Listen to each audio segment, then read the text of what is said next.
আসসালামু আলাইকুম সুপ্রিয় দর্শক। আজ আমরা এমন একটি মুহূর্তে দাঁড়িয়ে আছি যা বাংলাদেশের সরকারি চাকরিজীবীদের ইতিহাসে একটি বিশেষ স্থান পাবে। দীর্ঘ অপেক্ষা, বারবার হতাশা, বারবার আশা আর নিরাশার দোলাচলের পর অবশেষে একটি নির্দিষ্ট মুহূর্ত এসেছে। আজ প্রধানমন্ত্রী তারেক রহমান একটি গুরুত্বপূর্ণ বৈঠক শেষে ঘোষণা করেছেন যে আগামীকাল বৃহস্পতিবার বিকেল ৫টায় প্রকাশিত হবে নবম পে স্কেলের সরকারি গেজেট। এই একটি ঘোষণাই আজ সারা দেশের লক্ষাধিক সরকারি কর্মচারীর মনে নতুন এক আশার সঞ্চার করেছে। যারা ভেবেছিলেন হয়তো আর আসবে না, যারা হতাশায় ডুবে গিয়েছিলেন, যারা মাস শেষে হিসাব মেলাতে গিয়ে প্রতিবার ব্যর্থ হয়েছেন, তাদের সবার জন্য আজকের এই দিনটা একটু আলাদা। তবে এই আনন্দের পাশাপাশি একটি গুরুত্বপূর্ণ তথ্যও এসেছে। প্রধানমন্ত্রী স্পষ্ট করে বলেছেন যে নবম পে স্কেল বাস্তবায়িত হবে ২ ধাপে। বর্তমান অর্থনৈতিক বাস্তবতার কারণে একবারে সম্পূর্ণ পে স্কেল কার্যকর করা সম্ভব হচ্ছে না। এই কথাটি শুনে অনেকের মনে মিশ্র প্রতিক্রিয়া তৈরি হয়েছে। একদিকে গেজেট প্রকাশের খবরে আনন্দ, অন্যদিকে ২ ধাপের কথা শুনে কিছুটা উদ্বেগ। ২ ধাপে বাস্তবায়ন কি আসলে ক্ষতিকর, নাকি এটি একটি সুচিন্তিত পদক্ষেপ? দ্বিতীয় ধাপটি কবে আসবে? এই সব প্রশ্নের উত্তর খুঁজব আমরা আজকের এই বিশেষ প্রতিবেদনে। পাশাপাশি আলোচনা করব নবম পে স্কেলের প্রতিটি গুরুত্বপূর্ণ দিক নিয়ে, যা একজন সরকারি কর্মচারীর জীবনে সত্যিকারের পরিবর্তন আনতে পারে। আজকের ঘোষণার প্রেক্ষাপটটা বুঝতে হলে একটু পেছনে তাকানো দরকার। ময়মনসিংহের একটি সরকারি হাইস্কুলে গণিতের শিক্ষক হিসেবে কর্মরত আছেন রফিক সাহেব। গত ৫ বছর ধরে তিনি একটাই স্বপ্ন দেখছেন, বেতন একটু বাড়লে ছেলেকে ভালো কলেজে পড়াবেন, মেয়েটার জন্য ভালো পাত্র খুঁজবেন, বাড়ির ছাদটা মেরামত করবেন যেখান দিয়ে বৃষ্টির পানি পড়ে। এই স্বপ্নগুলো একটু একটু করে জমিয়ে রেখেছেন বুকের মধ্যে। প্রতিটি পে স্কেলের গুজব শুনলেই বুকটা একটু ভালো লাগে। আজ সেই স্বপ্নগুলো পূরণের দিকে একটু এগিয়ে যাওয়ার সুযোগ এসেছে। বাংলাদেশে রফিক সাহেবের মতো কয়েক লক্ষ সরকারি কর্মচারী আছেন যাদের জীবনের গল্পটা একই রকম। তারা সবাই আজ একটি নতুন অধ্যায়ের অপেক্ষায়। ২ ধাপে বাস্তবায়নের বিষয়টা বোঝার জন্য রফিক সাহেবের উদাহরণ ধরা যাক। তার বর্তমান মূল বেতন ২৪,০০০ টাকা। নবম পে স্কেল অনুযায়ী তার নতুন বেতন নির্ধারণ হয়েছে ৩৬,০০০ টাকা, মানে মোট বৃদ্ধি ১২,০০০ টাকা। যদি এটি একবারে কার্যকর হতো তাহলে রফিক সাহেব এখনই ১২,০০০ টাকা বেশি পেতেন। কিন্তু ২ ধাপে বাস্তবায়নের ক্ষেত্রে প্রথম ধাপে তার বেতন বাড়বে ৬,০০০ টাকা, তার মাসিক মূল বেতন হবে ৩০,০০০ টাকা। এরপর দ্বিতীয় ধাপে আরও ৬,০০০ টাকা যোগ হলে পৌঁছাবে পূর্ণ ৩৬,০০০ টাকায়। সময়টা একটু বেশি লাগবে ঠিকই, কিন্তু রফিক সাহেব তার পুরো প্রাপ্যটাই পাবেন, একটু ধৈর্য ধরলেই হবে। এই সিদ্ধান্তের পেছনে সরকারের আর্থিক যুক্তিটা একটু বিশ্লেষণ করা যাক। বাংলাদেশে সরকারি কর্মচারীর সংখ্যা কয়েক লক্ষ। এই বিশাল সংখ্যক কর্মচারীর বেতন একবারে পুরোটা বাড়ালে প্রতি মাসে সরকারের অতিরিক্ত ব্যয় বাড়বে কয়েক হাজার কোটি টাকা। এই বিপুল পরিমাণ অর্থ হঠাৎ সংস্থান করা একটি উন্নয়নশীল দেশের জন্য কঠিন, বিশেষ করে যখন একই সঙ্গে বড় অবকাঠামো প্রকল্পের ব্যয় বহন করতে হচ্ছে, সামাজিক নিরাপত্তা কার্যক্রম চালু রাখতে হচ্ছে, শিক্ষা ও স্বাস্থ্যে বিনিয়োগ করতে হচ্ছে এবং বৈদেশিক ঋণ পরিশোধ করতে হচ্ছে। ২ ধাপে করলে প্রথম ধাপে ব্যয় বৃদ্ধি তুলনামূলক কম হয় এবং দ্বিতীয় ধাপের জন্য পর্যাপ্ত সময় ও আর্থিক প্রস্তুতি পাওয়া যায়। এটি একটি পরিকল্পিত এবং দায়িত্বশীল সিদ্ধান্ত, যা দেশের দীর্ঘমেয়াদী আর্থিক স্থিতিশীলতা নিশ্চিত করে। এবার নবম পে স্কেলের বিভিন্ন গুরুত্বপূর্ণ দিক বিস্তারিতভাবে আলোচনা করা যাক। মূল বেতনের পাশাপাশি এই পে স্কেলে আরও অনেক বিষয়ে পরিবর্তন আসছে, যা একজন কর্মচারীর মাসিক মোট আয়কে উল্লেখযোগ্যভাবে বাড়িয়ে দেবে। রফিক সাহেব ময়মনসিংহ শহরে একটি ভাড়া বাসায় থাকেন। ৩ কামরার বাসার ভাড়া দিতে হচ্ছে প্রতি মাসে ১১,০০০ টাকা, কিন্তু বাড়ি ভাড়া ভাতা পাচ্ছেন মাত্র ৫ থেকে ৬,০০০ টাকা। বাকি ৫ থেকে ৬,০০০ টাকা নিজের বেতন থেকে দিতে হচ্ছে। এই অবস্থা শুধু ময়মনসিংহের নয়, দেশের প্রতিটি বিভাগীয় শহর, জেলা শহর এবং উপজেলা পর্যায়ে একই সমস্যা। নতুন পে স্কেলে মূল বেতন বাড়লে বাড়ি ভাড়া ভাতাও আনুপাতিক হারে বাড়বে। ময়মনসিংহের মতো বিভাগীয় শহরে কর্মরত কর্মচারীদের বাড়ি ভাড়া ভাতা ৮ থেকে ১০,০০০ টাকায় উন্নীত হওয়ার সম্ভাবনা রয়েছে। ঢাকায় কর্মরতদের জন্য এই ভাতা আরও বেশি হতে পারে। এই পরিবর্তনটা সারা দেশের কর্মচারীদের জন্য সত্যিকারের স্বস্তির। চিকিৎসা ভাতার বিষয়টা রফিক সাহেবের জীবনে একটি বিশেষ গুরুত্ব রাখে। তার স্ত্রীর কিডনির সমস্যা আছে, প্রতি মাসে ডাক্তার দেখাতে হয়, নিয়মিত পরীক্ষা নিরীক্ষা করাতে হয়, দামি ওষুধ কিনতে হয়। শুধু এই চিকিৎসার পেছনেই প্রতি মাসে ৮ থেকে ১০,০০০ টাকা চলে যাচ্ছে, কিন্তু তিনি চিকিৎসা ভাতা পাচ্ছেন মাত্র ৫০০ টাকা। এই ৫০০ টাকা দিয়ে একটি ওষুধও কিনে ওঠা যায় না। পুরো চিকিৎসার ব্যয়টা সংসারের বাজেটে বিশাল একটি চাপ তৈরি করছে। নতুন পে স্কেলে চিকিৎসা ভাতা উল্লেখযোগ্যভাবে বাড়বে বলে আশা করা হচ্ছে। যদি ৫০০ থেকে বেড়ে ২ থেকে ২৫০০ টাকায় পৌঁছায়, তাহলে রফিক সাহেবের স্ত্রীর চিকিৎসার ব্যয় অনেকটাই সামলানো সম্ভব হবে। যাতায়াত ভাতার বিষয়টিও এখানে প্রাসঙ্গিক। রফিক সাহেব প্রতিদিন বাড়ি থেকে স্কুলে যান। রিকশা আর বাসে মিলিয়ে প্রতিদিন ২০০ থেকে ২৫০ টাকা খরচ হয়। মাসে মোট ৪ থেকে ৫,০০০ টাকা, কিন্তু যাতায়াত ভাতা পাচ্ছেন মাত্র ৩০০ থেকে ৪০০ টাকা। এই বিশাল ফারাকটা প্রতি মাসে তার সংসারের হিসাবে একটা বড় গর্ত তৈরি করে। নতুন পে স্কেলে এই ভাতারও সমন্বয় হবে এবং বাস্তব খরচের সঙ্গে সামঞ্জস্য রেখে একটি যুক্তিসঙ্গত পরিমাণ নির্ধারণ করা হবে। এখন একটি বিস্তারিত আর্থিক হিসাব করা যাক, যা রফিক সাহেবের মতো কর্মচারীদের সত্যিকারের ছবিটা পরিষ্কার করবে। রফিক সাহেবের বর্তমান মোট মাসিক আয় সব মিলিয়ে ৩২ থেকে ৩৩,০০০ টাকার কাছাকাছি। মূল বেতন ২৪,০০০ এবং বিভিন্ন ভাতা মিলিয়ে ৮ থেকে ৯,০০০ টাকা। নতুন পে স্কেলের প্রথম ধাপে তার মূল বেতন ৩০,০০০ টাকায় উন্নীত হল। এই নতুন বেতনের ভিত্তিতে বাড়ি ভাড়া ভাতা, চিকিৎসা ভাতা এবং যাতায়াত ভাতা পুনর্নির্ধারিত হলে মোট ভাতা দাঁড়াতে পারে ১২ থেকে ১৪,০০০ টাকায়। তাহলে রফিক সাহেবের মোট মাসিক আয় হবে ৪২ থেকে ৪৪,০০০ টাকা। মূল বেতনে ৬,০০০ টাকা বাড়লেও মোট আয় বাড়বে ১০ থেকে ১১,০০০ টাকা।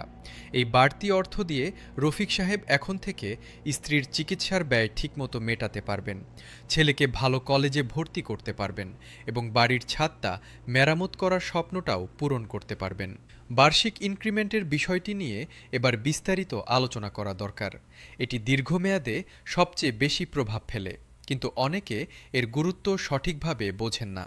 প্রতি বছর সরকারি কর্মচারীরা মূল বেতনের একটি নির্দিষ্ট অংশ হিসেবে বার্ষিক ইনক্রিমেন্ট পান। নতুন পে স্কেলে মূল বেতন বাড়লে এই ইনক্রিমেন্টের পরিমাণও বাড়বে। রফিক সাহেব এখন বার্ষিক ১,২০০ টাকা ইনক্রিমেন্ট পাচ্ছেন। নতুন স্কেলে সেটি ২ থেকে ২,৫০০ টাকায় উন্নীত হতে পারে। এই অতিরিক্ত ৮০০ থেকে ১,৩০০ টাকার বার্ষিক পার্থক্যটা প্রথম দেখায় তুচ্ছ মনে হতে পারে, কিন্তু রফিক সাহেবের চাকরি জীবনে আরও ১৪ বছর বাকি। প্রতি বছর অতিরিক্ত ১,০০০ টাকা ইনক্রিমেন্ট হলে এবং সেই বাড়তি ইনক্রিমেন্টের উপর বছর বছর আবার ইনক্রিমেন্ট যোগ হতে থাকলে তার মোট অতিরিক্ত আয় হবে ১.৫ থেকে ২ লক্ষ টাকার বেশি। এই অতিরিক্ত আয়ের প্রভাব তার অবসর জীবনের পেনশন নির্ধারণেও সরাসরি পড়বে। পেনশনের বিষয়টা রফিক সাহেবের কাছে খুব বেশি আবেগের। তার বাবা একজন অবসরপ্রাপ্ত সরকারি কর্মকর্তা, সারা জীবন সরকারি চাকরি করেছেন, সরকারের প্রতি বিশ্বস্ত থেকেছেন। এখন অবসরে গিয়ে পেনশন পাচ্ছেন ১৫,০০০ টাকা, কিন্তু বার্ধক্যজনিত নানা রোগে শরীর ভেঙে পড়েছে। হৃদরোগ, ডায়াবেটিস, কিডনির সমস্যা। শুধু ওষুধের পেছনেই প্রতি মাসে ৭ থেকে ৮,০০০ টাকা লাগছে। বাকি ৭ থেকে ৮,০০০ টাকায় সংসার চালানো প্রায় অসম্ভব হয়ে পড়েছে। রফিক সাহেব নিজের বেতন থেকে বাবাকে সাহায্য করেন, কিন্তু নিজের সংসারও তো আছে। নবম পে স্কেলে মূল বেতন বাড়লে ভবিষ্যতের পেনশনও বাড়বে, আর বিদ্যমান পেনশনভোগীদের পেনশনও নতুন কাঠামো অনুযায়ী পুনর্বিন্যস্ত হওয়ার প্রত্যাশা রয়েছে। রফিক সাহেবের বাবার পেনশন ১৫,০০০ থেকে ২২ থেকে ২৪,০০০ টাকায় উন্নীত হলে তার বাকি জীবনে অনেকটাই স্বস্তি আসবে। পদোন্নতির বিষয়টাও নতুন পে স্কেলে একটি বিশেষ গুরুত্ব পাচ্ছে। রফিক সাহেব গণিতের একজন দক্ষ শিক্ষক। তার ছাত্রছাত্রীরা পরীক্ষায় ভালো ফল করে, সহকর্মীরা তাকে সম্মান করেন, কিন্তু পদোন্নতির বিষয়টাই উৎসাহ পাচ্ছেন না। কারণ পদোন্নতি পেলে আর্থিক সুবিধার পার্থক্যটা এতটাই সামান্য যে পরিশ্রমটা মনে হয় বৃথা যাচ্ছে। নতুন পে স্কেলে বিভিন্ন গ্রেডের মধ্যে বেতনের পার্থক্য উল্লেখযোগ্যভাবে বাড়বে। পদোন্নতি পেলে মাসে ৪ থেকে ৫,০০০ টাকা বেশি আয় হবে। এটা বুঝতে পারলে রফিক সাহেব নিজেকে আরও উন্নত করতে চেষ্টা করবেন, আরও ভালো পড়াবেন, আরও দক্ষ হয়ে উঠবেন। এই পরিবর্তন দেশের শিক্ষা ব্যবস্থার মান উন্নয়নেও ইতিবাচক ভূমিকা রাখবে। দ্বিতীয় ধাপ কখন আসবে সেটি নিয়ে উদ্বেগটা স্বাভাবিক, তবে এখনই নিশ্চিত করে কোনো তারিখ বলা সম্ভব না হলেও কিছু বিষয় বিশ্লেষণ করলে আশার কারণ পাওয়া যায়। সাধারণত প্রথম ধাপ কার্যকর হওয়ার পর ১ থেকে ২ বছরের মধ্যে দ্বিতীয় ধাপের পথ তৈরি হয়।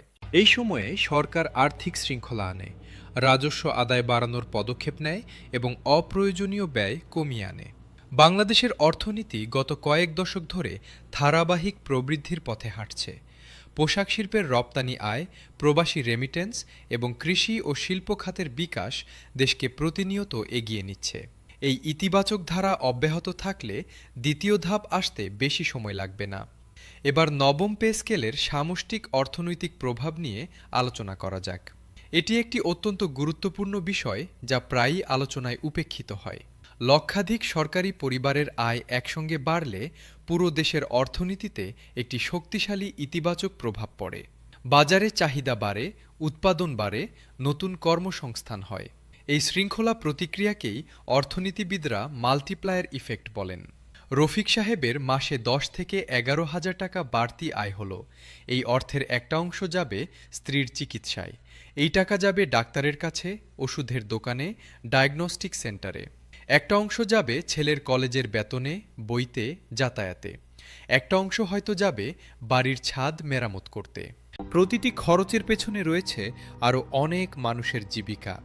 নির্মাণ শ্রমিক, ওষুধ বিক্রেতা, কলেজের শিক্ষক, বই ব্যবসায়ী সবাই উপকৃত হবেন। সারা দেশে ৫ লক্ষ রফিক সাহেবের পরিবার এভাবে বাড়তি আয় পেলে দেশের অর্থনীতিতে যে গতি তৈরি হবে সেটা বিশাল। নবম পে স্কেল তরুণ প্রজন্মের সরকারি চাকরির প্রতি দৃষ্টিভঙ্গিও বদলে দেবে। আজকাল বিশ্ববিদ্যালয় পাশ করা মেধাবী তরুণরা অনেকেই শিক্ষকতার মতো মহৎ পেশাকে আর্থিক কারণে এড়িয়ে যান। বেসরকারি কোম্পানিতে বা বিদেশে বেশি বেতন পাওয়া যায় বলে সরকারি শিক্ষকতায় আগ্রহ কমছে। কিন্তু নতুন পে স্কেলে যদি বেতন ও সুবিধার প্যাকেজ উল্লেখযোগ্যভাবে উন্নত হয়, তাহলে মেধাবীরা সরকারি শিক্ষকতায় আসতে আগ্রহী হবেন। এর সুদূরপ্রসারী সুফল পাবে দেশের শিক্ষা ব্যবস্থা এবং আগামী প্রজন্ম। একটি সম্ভাব্য চ্যালেঞ্জের কথাও উল্লেখ করা দরকার। পে স্কেল বাস্তবায়নের পর বাজারে অতিরিক্ত অর্থ আসলে মুদ্রাস্ফীতির চাপ বাড়তে পারে। বাড়ির মালিকরা ভাড়া বাড়াতে পারেন, পণ্যের দাম বাড়তে পারে। এই ঝুঁকি মোকাবিলায় সরকারকে বাজার নিয়ন্ত্রণ ব্যবস্থা আরও শক্তিশালী করতে হবে। ২ ধাপে বাস্তবায়নের কৌশলটি এই ঝুঁকি অনেকটাই কমিয়ে দেয়, কারণ একবারে বিশাল পরিমাণ অর্থ বাজারে না এসে ধীরে ধীরে আসে এবং বাজার ব্যবস্থাপনায় সুবিধা হয়। নবম পে স্কেলের দীর্ঘমেয়াদী তাৎপর্য অপরিসীম। এই কাঠামোর উপর ভিত্তি করে আগামী ১০ থেকে ১৫ বছর সরকারি কর্মচারীদের সমস্ত আর্থিক সুবিধা পরিচালিত হবে। প্রতিটি ইনক্রিমেন্ট, প্রতিটি পদোন্নতির সুবিধা, প্রতিটি পেনশন সবকিছু এই ভিত্তির উপর দাঁড়াবে। তাই এটি যত সুচিন্তিত এবং টেকসই হবে, সেটি তত বেশি দীর্ঘস্থায়ী সুফল বয়ে আনবে। ২ ধাপে বাস্তবায়নের সিদ্ধান্তটিকে এই দীর্ঘমেয়াদী দৃষ্টিভঙ্গি থেকে দেখলে এটি একটি পরিণত ও দায়িত্বশীল পদক্ষেপ হিসেবেই বিবেচিত হবে। আগামীকাল বিকেল ৫টায় গেজেটটি প্রকাশিত হলে প্রতিটি গ্রেডের বিস্তারিত বেতন কাঠামো, ভাতার নতুন পরিমাণ, ২ ধাপের সময়সীমা এবং আরও অনেক গুরুত্বপূর্ণ তথ্য সামনে আসবে।